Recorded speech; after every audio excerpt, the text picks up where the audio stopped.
সময়টি তখন ষষ্ঠ হিজরি বর্ষ। নবী করিম সাল্লাল্লাহু আলাইহি ওয়াসাল্লাম মদিনার বাইরে মরুভূমি প্রান্ত পথ পাড়ি দিয়ে একদিন সফর করছিলেন। মরুর বুকে সেই দিনটি ছিল খুবই ভিন্ন রকমের। উত্তপ্ত রোদে বালুর টিলা যেন আগুনের মতো ঝলসে উঠছে। দূর দূরান্তে খেজুর গাছ মাথা উঁচু করে দাঁড়িয়ে আছে। হালকা বাতাস বইছে, কিন্তু সেই বাতাসেও বালুর ঝড়ের গন্ধ।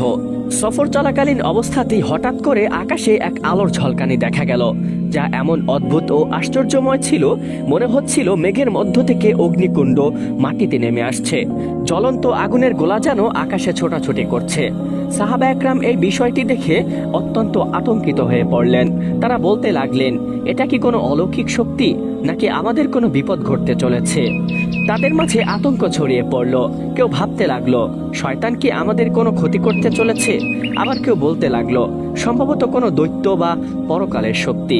এই দৃশ্য দেখে নবী করিম সাল্লাল্লাহু আলাইহি ওয়াসাল্লাম শান্ত স্বরে তাদের দিকে তাকিয়ে বলতে লাগলেন, হে আমার সাহাবীগণ, এই ধরনের আলোর ঝলক দেখে তোমরা ভয় পেও না। শয়তান তোমাদের বিভ্রান্ত করার জন্য নানা ধরনের চেষ্টা